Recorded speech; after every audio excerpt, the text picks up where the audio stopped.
Graça e paz a você que está aí do outro lado da tela. Se você está vendo em casa, no seu smartphone, na sua televisão. Hoje a gente vai ministrar mais uma aula do Salmo 24. E o salmista ele consegue exprimir, ou melhor, expressar os seus sentimentos de uma forma especial, detalhada. E o que muitas vezes nós não conseguimos nem falar, nem expressar nas nossas escritas ou nas nossas falas, o salmista ele é detalhista em relação a isso. Eu fico muitas vezes anestesiado ou alegre como ele consegue passar para a gente o seu sentimento. E muitas vezes nós não conseguimos no nosso dia a dia expressar nosso sentimento. Mas antes de eu continuar, eu tenho que orar primeiro. Pai, te louvo e te agradeço, Deus, por mais um dia, mais pelo sopro de vida. Pai, me ajuda agora mais uma vez nessa aula que eu estou ministrando aqui, Senhor, Salmo 24. E Pai, me dê sabedoria, paciência e paz, para que eu possa passar o entendimento para o teu povo que está do outro lado. Por isso, te agradeço por tudo, em nome de Jesus. Amém. Então, como eu estava falando inicialmente, o salmista ele consegue, de uma forma bem sutil e simples, passar para a gente o que ele está sentindo. Expressar o seu sentimento, as suas emoções. E o Salmo 24, ele faz de uma forma muito interessante isso. É um salmo pequeno, de 10 versículos, mas ele consegue expressar isso. Eu vou ler para você o Salmo 24. Do Senhor é a terra e tudo que nela existe, o mundo e os que nele vivem, pois foi ele quem a estabeleceu sobre os mares e afirmou sobre as águas. Quem poderá subir o monte do Senhor? Quem poderá entrar no seu santo lugar? E ele mesmo responde: aquele que tem as mãos limpas e o coração puro, que não recorre aos ídolos, nem jura por deuses falsos. Ele receberá a bênção do Senhor e Deus, o seu Salvador, lhe fará justiça. São assim aqueles que buscam a tua face, ó Deus de Jacó. Abram-se, ó portais, abram-se, ó portas antigas, para que o Rei da Glória entre. Quem é o Rei da Glória? O Senhor forte e valente, o Senhor valente nas guerras. Abram-se, ó portais, abram-se, ó portas antigas, para que o Rei da Glória entre. Quem é esse Rei da Glória? Ele responde: o Senhor dos Exércitos, ele é o Rei da Glória. E se a gente fizer uma comparação com o Salmo 15,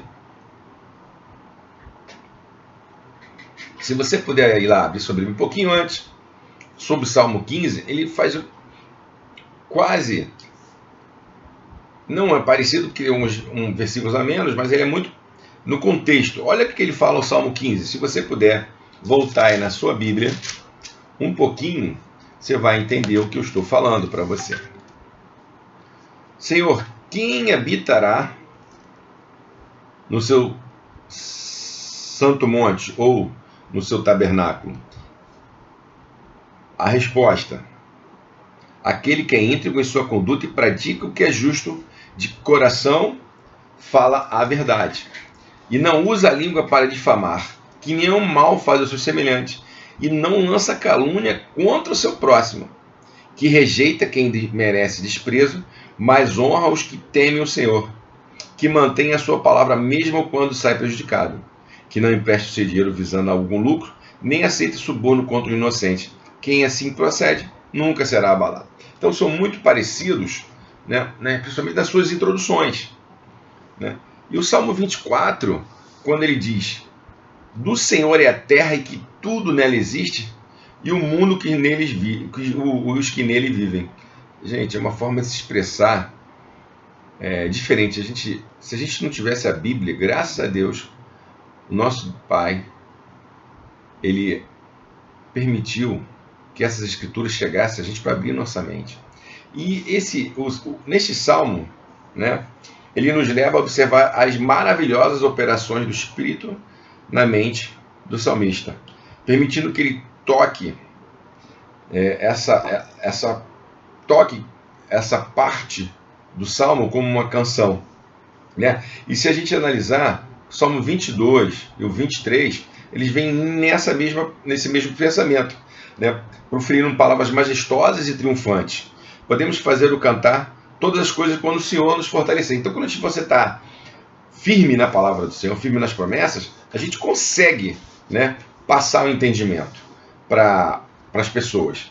E esse hino, esse Salmo 24, ele foi escrito para ser cantado, de acordo com os teólogos, né, quando a Arca da Aliança foi levada à casa de Obed-Edom, de acordo com 2 Samuel 6,15, se você quiser abrir e voltar lá na história. 2 Samuel, capítulo 6, versículo 15, diz o seguinte: assim Davi, com todo Israel, fez subir a Arca do Senhor com júbilo, que é a alegria, e ao som de trombetas. E ao entrar a Arca do Senhor na cidade de Davi, Mical, filho de Saul, estava olhando pela janela e vendo o rei Davi, que ia saltando e dançando diante do Senhor, e desprezou no seu coração. E aí continua dizendo sobre a ida da arca, né? Então esse salmo, ele, pelos teólogos, ele foi colocado na mesma época em quando a arca foi para a casa de Obed-Edom. E esse salmo está dividido em 3 partes principalmente. Primeiro, glorifica o Deus verdadeiro e canta seu domínio universal. Segundo, descreve o verdadeiro Israel que é capaz de comungar com ele. E terceiro, retrata a ascensão do verdadeiro Redentor, que abriu os portões do céu para a entrada dos seus eleitos. Então, vou repetir, o Salmo está dividido em 3 partes importantes. Primeiro, glorifica Deus, né, e canta o domínio de Deus, seu domínio universal. Segundo, descreve o verdadeiro Israel, que é capaz de comungar com ele. E o terceiro, retrata a ascensão do verdadeiro Redentor, que abriu os portões do céu para a entrada. Então, primeiro que a gente tem que analisar no Salmo, né, todo texto tem um contexto, para que a gente possa entender. Então, quando a alegria do salmista, quando a arca voltou para o povo de Deus, era tamanha. Se você analisar Salmo 24, versículo 1 e versículo 2, o que diz o Salmo 24? No versículo 1. Do Senhor é a terra e tudo que nele existe, o mundo e os que nele vivem. Então, você vê a declaração do salmista: do Senhor é a terra e tudo que nele existe, o mundo e os que nele vivem. Então, eu e você, tudo que está à nossa volta, ao nosso redor, ao nosso derredor, pertence ao Senhor. A gente não tem como fugir disso. A minha vida pertence ao Senhor. A minha família pertence ao Senhor. Tudo pertence ao Senhor. Então eu tenho que entender que tudo está voltado para o Senhor. E aí, então se tudo pertence ao Senhor, pertence ao cristão também, em segundo modo, porque nós somos filhos de Deus. Só que a nossa percepção das coisas, né, quando Deus, o salmista fala que tudo é dele, muitos de nós não temos entendimento. Mas você pode falar: mas pastor, tudo é do Senhor, então eu posso pegar qualquer carro? Não, é diferente. Deus permitiu que o homem vivesse e deu condições do homem crescer e prosperar. Tá? Então, e continuando, voltando aqui para o Salmo versículo 1 e 2, diz o seguinte: o mundo e os que nele habitam, pois ele fundou os mares e estabeleceu ele sobre os mares e firmou sobre as águas. Então, se a gente analisar, você está na sua casa e de seu pai, que ao mesmo tempo, né, a casa que é sua, a casa é do Senhor, do nosso Deus. Então, a gente entra fica algumas vezes não entendendo, mas eu quero que você entenda o seguinte. Voltando ao versículo 1. Do Senhor é a terra e tudo que nele existe, o mundo e os que nele vivem. Então tudo pertence ao Senhor. Tudo. Não tem como eu, depois dessa afirmação, não adianta eu dizer para você que não é do Senhor. Mas eu quero que você entenda o seguinte. Você vai falar isso para alguma pessoa que não tem Cristo na sua vida, ela não vai entender. Eu quero que você entenda que tudo o que nós declaramos é para quem acredita na palavra de Deus. Tem pessoas que não acreditam na palavra de Deus. Então não adianta você falar para que tudo é Deus. As pessoas podem te questionar, mas Deus tira a vida, mas é tudo do Senhor. Ele faz do jeito que lhe apraz, do jeito que Ele quer. Não é do jeito que eu e você queremos. Tá? Então, voltando aqui ao versículo 1 e 2, ele diz o seguinte, 1 e 2, pois Ele quem estabeleceu sobre os mares e firmou sobre as águas. Então tudo que existe foi Deus que construiu. Se a gente olhar lá em Gênesis, no início dos tempos, cada dia ele criava algo, né? Até que criou o homem, criou eu e você. Então tudo, a terra, tudo que há, tudo é do Senhor, tudo é dele. Por isso que a gente tem, eu aprendi sempre a pedir ajuda para Deus no que eu quero sobre a minha vida. Por quê? Porque se tudo é dele, eu tenho que pedir autorização para ele. Senão, se torna difícil eu dizer que sou cristão e ultrapassar o meu limite do Senhor. Vou dar um exemplo para você. Você está querendo comprar um bem, mas esse bem não agrada a Deus porque não vai fazer bem para você. Então, tem que colocar para o Senhor para saber se é saudável para vocês. Tá bom? Agora vamos para o Salmo 24, versículo 3. Quem subirá ao monte do Senhor? Quem poderá subir ao monte do Senhor? Quem poderá entrar no seu santo lugar? Olha só a pergunta que o salmista faz. Quem poderá entrar no seu santo lugar? Quem poderá entrar no monte do Senhor? Gente, a gente fala assim, qualquer um. Não, se você falar para um leigo que não conhece a Bíblia, ou falar para um cristão que não tem o entendimento da palavra, ele fala, eu posso subir. Mas olha o que o salmista responde, né? Ele diz o seguinte, aquele que tem as mãos limpas, quer dizer, e o coração puro, que não recorre a ídolos, nem jura por deuses falsos. Então, para a gente subir, né, entrar no monte do Senhor, nós temos que entender que eu tenho que estar com as mãos limpas, coração puro. O que significa mãos limpas? Não ter cometido pecados, matado ninguém, né?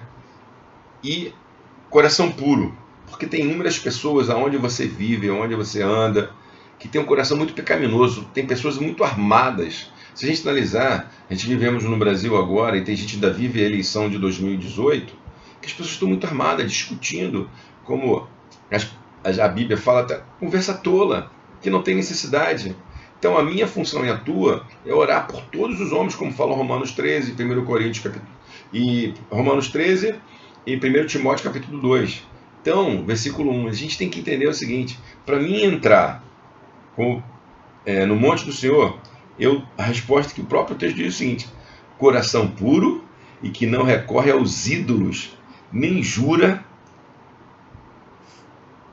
por deuses falsos. É interessante, né? Como a gente olha assim, e o próprio salmista, ele já te dá uma orientação. Então a gente tem que entender que a palavra de Deus, ela veio para nos colocar o caminho certo, colocar a direção certa, né? E o homem que irá para o céu é o homem limpo, o homem que foi lavado dos seus pecados no sangue do Cordeiro. E ele está limpo, exatamente onde ele provavelmente estava sujo. Ele tem mãos limpas. A graça permitiu-lhe tocar as coisas do mundo sem receber uma mancha delas, e tocar as coisas sagradas sem contaminá-las. Então, quando a gente entrega a nossa vida do Senhor, todo o nosso passado, né, a velha criatura jogou fora. A gente é nova criatura. Então eu e você temos que lutar constantemente para a gente não pecar. Eu não posso pecar. Eu tenho que ficar ligado no Senhor. Ah, mas pastor, isso é fácil? Não é fácil. Para qualquer um que conhece a Deus, conhece as leis, conhece os mandamentos, conhece Jesus, a gente tem que ficar ligado no Senhor constantemente. A palavra de Deus fala, vigiai e orai. Ela não fala para orar primeiro, fala para vigiar. Por quê? Para a gente não cair em tentação. Gálatas 5 fala sobre fruto do Espírito e obra da carne. Então a gente tem que estar sempre ligado na palavra do Senhor, né? E continuando, no versículo, a expressão mãos limpas, no versículo 4, falando de mãos limpas, refere-se à sua vida exterior, mas ele também é limpo por dentro, pois ele tem um coração puro. Se um homem estivesse limpo quanto às suas ações, mas não limpo quanto aos seus motivos, não estaria apto a entrar no céu. Mas o homem descrito aqui é um homem verdadeiro. O que é um coração limpo? É você ter uma vida diferente quando você aceita Jesus. Apesar que você pode falar assim, não, pastor, tem muitos cristãos que fazem, aprontam, mentem, pecam, traem. Sim. Eu digo para você que em toda coletividade, tem todos os tipos de pessoas. Entendeu? Toda coletividade. Na igreja, na escola, no trabalho, na faculdade, nas famílias, tem todo tipo de pessoa. Então, quando a gente fala de porque você tomar banho, você se limpa fisicamente. Escovar dente, lavar cabelo, você se limpa fisicamente. Mas isso não quer dizer que você está perdoado ou estão perdoados os seus pecados pelos seus erros. Então, quanto às nossas ações, elas só vão ser limpas quando você pedir perdão, aceitar Jesus e pedir perdão ao Senhor pelos seus erros. Porque muitos acham, né, eu já sei disso, que algumas religiões espíritas, né, afrodescendentes, que eles fazem um trabalho, né, que joga pipoca na pessoa e etc. Acho que está limpo pelos seus erros. Mas a gente só vai conseguir coração limpo e as mãos, né, como o texto fala, mãos limpas e o coração puro, quando a gente se afasta do pecado. Como o texto fala no versículo 4. Nem aquele que tem as mãos limpas e o coração puro, que não recorre aos ídolos, nem jura por deuses falsos. É esse que vai poder ir no monte do Senhor. E eu e você vamos poder estar lá. Amém? Continuando, né? E ele não seguiu a vaidade, nem mentiu, mas seguia a verdade e falou a verdade. Ele é o homem a quem Deus abençoará. Mas ele não tem justiça própria. Então, lemos que ele receberá a bênção do Senhor e a justiça de Deus de sua salvação. Então, ele precisa ser salvo. Ele precisa de uma justiça melhor que a dele. Isso Deus lhe daria. O que o versículo 5 está dizendo?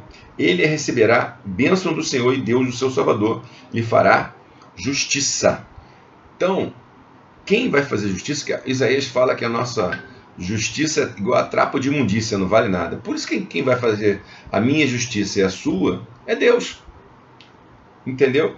Não adianta nada a gente querer fazer justiça com as próprias mãos. Não adianta.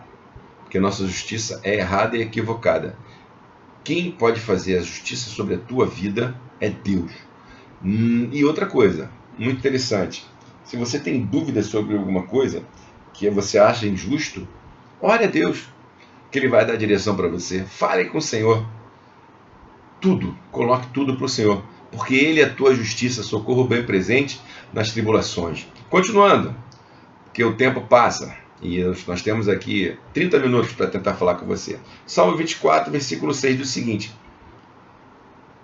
né? São assim aqueles que buscam a tua face, ó Deus de Jacó. Isso é uma coisa maravilhosa, que Jesus Cristo tome o nome do seu povo, mas Ele o faz. Ele deu à igreja seu próprio nome. Naquela passagem notável em Jeremias 33,16, diz o seguinte, este é o nome com o qual ele será chamado, o Senhor, nossa justiça. E agora, para completar a união, ele toma o nome dela como o seu. E Cristo é aqui chamado Jacó. São aqueles que buscam a tua face, ó Deus de Jacó. Que ele está se referindo ao Deus de Jacó, Deus de Abraão, Deus de Isaac, Deus de Jacó, Deus de José, meu Deus e o teu Deus. Ele, quem busca a tua face, quem busca a face do Senhor, certamente vai ter a própria justiça do Senhor, né? Como ele diz nesse versículo 6, são sim aqueles que o buscam e que buscam a tua face. Então eu e você temos que buscar a face do Senhor. Eu e você temos que estar sempre em oração, o que eu digo que é o tripé: oração, palavra e jejum. É o tripé do cristão, para te buscar a face do Senhor. E continuando, né? O verso 7. O verso 7 diz o seguinte: abram-se ó portais. Do 7 ao 10. Isso. Abram-se, ó portais. Abram-se, ó portas antigas, para que o Rei da Glória entre. Quem é o Rei da Glória? O Senhor forte e valente, o Senhor valente nas guerras. Abram-se, ó portais, abram-se, ó portas antigas, para que o Rei da Glória entre. Quem é esse Rei da Glória? O Senhor dos Exércitos. Ele é o Rei da Glória. Se a gente analisar, né, o versículo 7 ao 10, ele diz: levantai a cabeça, ó portões. Quer dizer, abram-se, ó portais. Abram-se, ó portas antigas, para que o Rei da Glória entre. Amados, se a gente analisar e analisar esse texto, esse versículo, abram-se, ó portais, para que o Rei da Glória entre. Gente, por que ele diz isso? Porque o caminho é do Senhor, a plenitude é do Senhor, tudo é do Senhor. Então ele tem que ter livre acesso. E a gente tem que abrir a porta do nosso coração para ele. Nós temos que abrir a porta da nossa vida. Tem coisas que não está aqui escrito, mas o Espírito Santo está me lembrando alguma coisa aqui, que nem está no meu texto. Se você está escutando isso, comece a colocar as coisas que estão mais ocultas. Abra o seu coração, abra a sua vida para o Senhor. Deus quer escutar a tua voz para fazer o que Ele tem prometido para você. Deus quer escutar a tua voz. Você tem que colocar para Deus as suas maiores tristezas, as suas chateações, as suas frustrações. Você não pode permitir que certos fatos que ocorreram com você no passado, certos problemas que você teve, tudo atrapalhe o teu caminhar com Deus. E, consequentemente, o que você está chateado pode atrapalhar com o seu irmão, com o seu parente. Então, quando ele fala aqui, abram-se, ó portais, abram-se as portas antigas para que o Rei da Glória entre. Tem coisas de nosso coração que estão fechadas e guardadas. Abra para o Senhor. Não permita que sentimentos atrapalhem a ligação com Deus. Abra o teu coração para o Senhor. Eu estou falando isso para você, mas eu não anotei nada disso aqui. Nem tampouco isso está aqui. Porque Cristo quer fazer morada na tua casa. Cristo quer fazer morada no teu coração. Cristo quer mudar a tua história. Cristo quer restaurar a tua vida. Quer restituir o que foi perdido. Mas você tem que abrir o seu coração para o Senhor. O salmista, já no versículo 1, voltando aqui, diz o seguinte: do Senhor é a terra e tudo que nele existe, o mundo e os que nele vivem. Você faz parte desse planeta, você faz parte de uma família, você faz parte de um grupo de pessoas. Você vai falar: pastor, eu não tenho família, mas tem a família do Senhor que vai querer te abraçar e fazer com que você ajude com ela. Então eu quero dizer para você mais uma vez: abra o seu coração para o Senhor. Entrega a sua vida ao Senhor. Não deixe que o cotidiano, os problemas passados, fiquem ruminando na tua mente. Né? Porque uma cicatriz, a gente só vai lembrar dela uma vez ou outra. Qualquer cirurgia que você faça gera uma cicatriz. E de repente, essa cicatriz você não está esquecendo disso que aconteceu com você. Então eu digo para você: abra o seu coração para o Senhor. Abra o seu coração para o Senhor. E continuando aqui, voltando ao 7 ao 10, o texto fala: levantai a cabeça, ó portões, e levantareis portas eternas, e o Rei da Glória entrará. Quem é esse Rei da Glória? O Senhor, forte e poderoso, o Senhor poderoso em batalha. Levantai as vossas portas, ó portões, e até as elevou portas eternas, e o Rei da Glória entrará. Quem é esse Rei da Glória? O Senhor dos Exércitos. Ele é o Rei da Glória.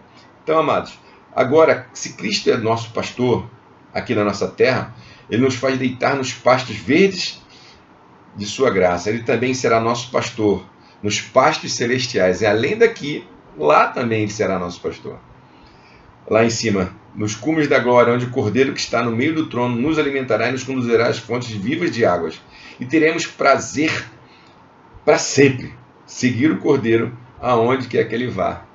Então, amado de Cristo, eu tenho que acelerar um pouquinho, porque já tem um tempinho já essa aula, e nossa aula não pode ser longa, mas eu quero dizer para você que esse salmo, como o do 15 que eu já falei para vocês, né, ele afirma categoricamente que tudo é do Senhor.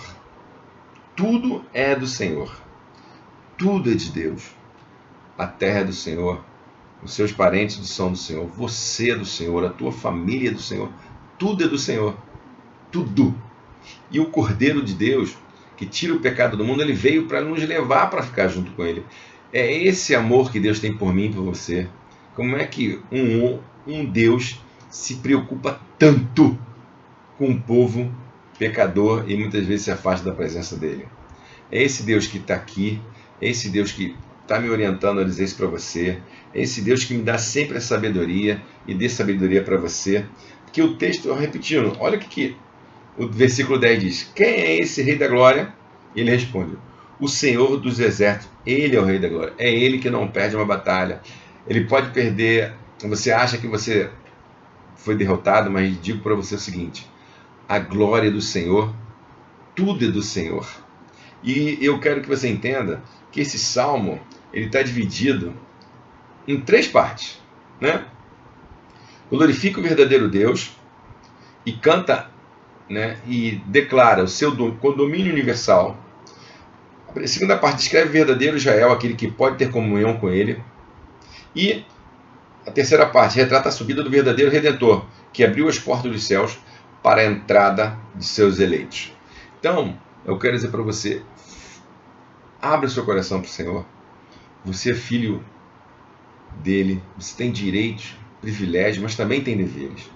Por isso eu peço a você, quando você refletir sobre esse salmo, entenda o seguinte: você, eu, a sua família, o seu trabalho, tudo que compõe a sua rotina e as pessoas que você não conhece pertencem ao Senhor. Ele é o Rei da Glória. Ele é o Rei da Glória, como o versículo 10 fala. Entendam. E para você chegar lá, só estou lembrando, quem poderá subir no monte do Senhor? Quem poderá entrar no seu santo lugar? Aquele que tem mãos limpas e o coração puro, que não recorre aos ídolos, nem jura por deuses falsos. Querido de Cristo, receba esse estudo para você, esse estudo do Salmo 24. Abra seu coração para o Senhor, para que Ele possa entrar na sua vida e fazer morada. Amém? Eu vou pedir a você que depois compartilhe, dê o seu like, para a gente poder aumentar o número de participantes nas nossas lives, tá bom, amados? Vou orar e agradecer a Deus pela minha e pela tua vida. Pai, mais uma vez te louvo, Senhor, por essa palavra, por essa aula, pedindo a Deus que o Senhor venha dar sempre, Pai, sabedoria ao povo de Deus. Que as pessoas possam entender que para ir estar no seu santo monte, estar perto de Ti, só com coração puro e mãos limpas, Senhor. Que o Teu povo abra seus corações para poder o Senhor entrar e fazer morada. E, Pai, pedindo a Ti, que o Senhor venha sempre dar sabedoria ao Teu povo. Por isso, Pai, quero Te agradecer por tudo, Pai. E por todos que vão ouvir, e as pessoas representadas por quem está ouvindo, Pai, para que cada dia a gente possa estar mais perto de Ti. Te louvo e te agradeço por tudo, em nome de Jesus. Amém. Amados, fica na paz de Cristo, tá? E até a próxima aula. Mas não deixe de dar o seu like aí, tá bom, querido? Fique com Deus.